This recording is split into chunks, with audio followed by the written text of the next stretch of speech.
Hello and welcome. As you can see behind me, I have my Brightdrop Zevo all-electric van. This is the van I'm going to choose to build out into a camper van. In the past, I have done sprinter vans and I've done motorhomes. And the question you'll be wondering today is, why in the world would you build a camper van out of an electric van?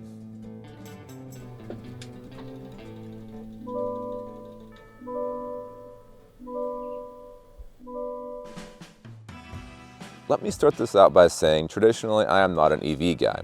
I have not owned an EV until recently, and I never really considered myself the type to be a gung-ho EV type. Years ago, I read an article that said the Bugatti Veyron is worthy of the last gallon of gas on Earth, and is probably responsible for using up the rest. To me, if I want to use gas, I want to use it in a way where it's enjoyable. I want to enjoy the sound, the feeling, the whole presence of having to use a gas vehicle. To me, riding dirt bikes,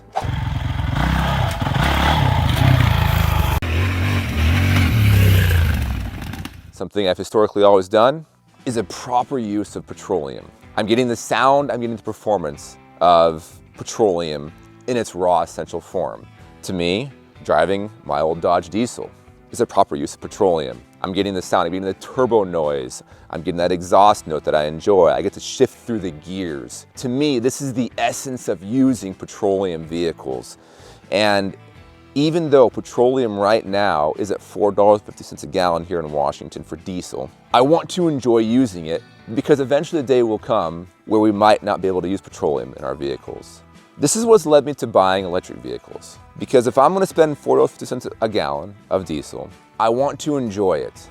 And to me, driving to and for work every single day is not an enjoyable use of petroleum. That's why I bought the Tesla for my daily driver. This thing is probably the most fun electric vehicle I've ever driven, and I've driven a few of them at this point. And the reason why it's so enjoyable is because, one, the tech is amazing, but two, those of you who haven't driven a Tesla know that's probably one of the fastest vehicles on the road right now.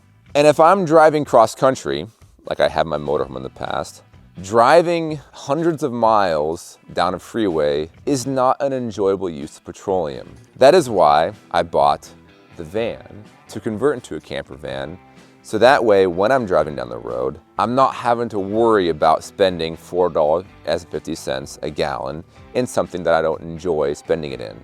Now with that, I want to jump into some of the arguments people have against electric vehicles, especially in the long distance. One of the first arguments people always say about electric vehicles is the infrastructure is not in place. There is no charging infrastructure available to charge your vehicles on the road. That simply is not true. Currently, there are over 2,700 Tesla superchargers spread out across the US. There are also over 6,000 DC fast chargers spread out across the US. Now with that, you do need a Tesla app, and you do sometimes need an app to access the DC fast chargers. But for the most part, all these chargers are available and easily accessible, and you can pay with your credit card right on the charger. The second point people always say about buying an electric vehicle is, well, what if you have to replace the battery? That's going to be expensive, isn't it? Yes, it is. Tesla predicts that to replace the battery in a Model 3 is about $10,000 to $15,000, and that's for an 83 kilowatt hour battery. The battery on the van is about 173 kilowatt hours, which is over double the size of the Tesla battery. So if you were to do some rough guesstimating there, that means to replace the battery in the van could be between $20,000 and $30,000. That's a lot of money. But let me tell you, one, the batteries are projected to last between 10 and 20 years. If you compare that traditional diesel vehicle, like a diesel motorhome or a diesel truck, let's start adding up the costs of owning a diesel truck over 10 to 20 years. If you have a diesel motorhome, chances are you'll have to replace the transmission. That's at least $5,000. Chances are you may need to replace the injectors. That's another $5,000-ish, $2,000 to $5,000, let's just say. If you have a manual, you have to replace the clutch. If you have to replace an engine, like you do commonly on sprinter vans, that's at least $10,000. And doesn't include the transmission. It doesn't include any other motor maintenance, fuels, lubricants, any additives. And it doesn't include, heaven forbid, performance parts. If you were to buy an intake, exhaust, or any of the performance mods, a tuner, those also add up. Now granted, that's not as much as a $10,000 or $30,000 battery in an electric vehicle, but what you're completely forgetting now, or what people are completely forgetting now, is that the cost to operate the electric vehicle over that same amount of time is significantly less. I drove this van from Oak Harbor to Gig Harbor and back on one charge. That was about 300 miles on one charge. I charged it at home, and at 14 cents a kilowatt hour, it cost me about $24. It cost me $24 to travel 300 miles in a bread box. Now, what if I have to charge a Tesla supercharger? Will that be more expensive? Yes. A Tesla supercharger does cost about 36 cents on average per kilowatt hour. That's about 3 times the price of what it costs. And if I were to charge this van strictly on Tesla superchargers, it would get about the equivalent of 20 miles to the gallon if diesel were to stay at $4.50 a gallon. Now, there are other variables that come into play here, but the reality is the cost of operating an electric vehicle is significantly less than the cost to operate a traditional gas-powered vehicle. On our travels, we ran into a girl coming from Minnesota and traveling out to Seattle. She was driving her Chevy Bolt. She drove her Chevy Bolt from Minnesota to Seattle and charged it all along the way. Never once did she experience range anxiety or an issue to where she thought she wasn't going to be able to make it from Minnesota to Seattle.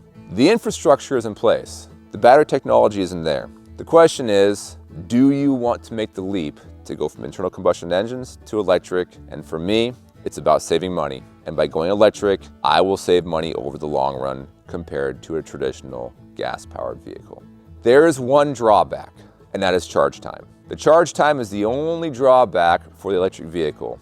To get 30% of a charge on the electric van on a Tesla supercharger takes 20 minutes. Now, these days, I'm not gonna go any long distance drives. So 300-mile range, that's more than enough for me. But if I were to drive 300 miles and I took the battery down to almost completely flat, it would probably take about an hour and a half to 2 hours on a Tesla supercharger to recharge the battery back to 100%. That's a good chunk of time. But if that's the only drawback, if the only drawback to having an electric vehicle is having to wait for the recharge, I'm okay going to grab a bite to eat while the vehicle charges, because there are enough chargers around the country now to where you can stop and charge and go do something while it's charging. The other downside of the chargers though, I have to admit, a lot of chargers still rely on apps to charge your vehicle. Not all of them, but a lot of them still do. Fortunately, most of the DC fast chargers can operate just by scanning a credit card into the charger and letting it charge and doing its thing just like a normal gas pump. So we are making that progress, move away from apps, but there are still a lot of chargers out there that require apps to make them work. With that being said, let's look over some parts of the van that are going to be part of the build, and let's look at the inside of the van and where the build is going to go. Some parts of the build I've already started on. The stock seating in the van leaves a lot to be desired. The stock passenger seat in the van is a jump seat. In one of my YouTube shorts I've already done, you can see that I've replaced the jump seat with an upgraded seat. The seat's actually out of Mossa 3. Not only did I have to build a custom base for it, but this seat also rotates. Eventually, we can actually put a table in here and have seating up front with the table. And when we're all done, the seat rotates back and locks into place. Now that you've seen the passenger seat, let's go over to the driver's seat. And the stock driver's seat also leaves a lot to be desired. The stock driver's seat does not have any side bolstering, nor does it have any base bolstering, which means that when you're getting in and out, it's great for getting in and out of for delivery stuff, but when you're driving long distances, you want to make sure that you're not going to fall out of the seat. The stock seat has a base on it that's just completely hollow.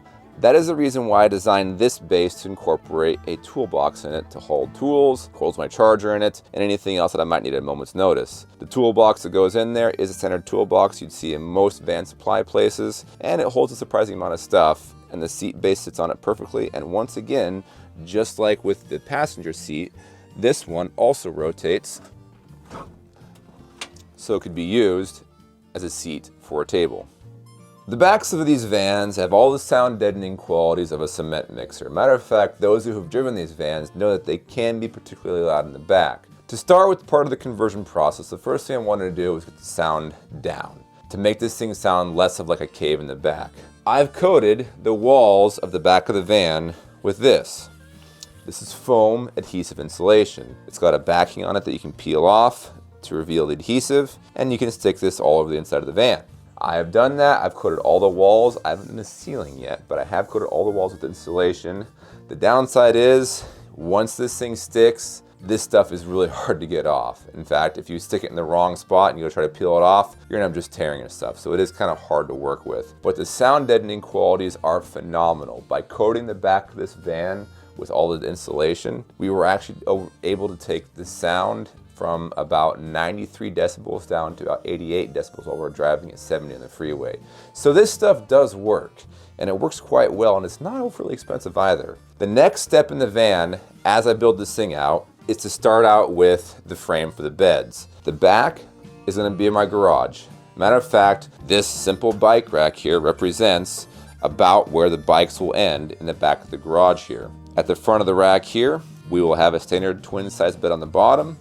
We have a queen size bed on the top. The bikes will come in underneath the queen size bed as it goes out and up. I will eventually start working on the cabinetry for the sink, the refrigerator, and the bathroom. And if everything goes well, the last thing I'm hopefully gonna be able to do in here is I will take out the roll-up door, and I plan to put in a new frame and a flip-down ramp in the back. So with that, stay tuned. The next videos are going to be detailing the frame building process for the beds and the cabinetry, and as always, there will be more to come. Thanks for watching.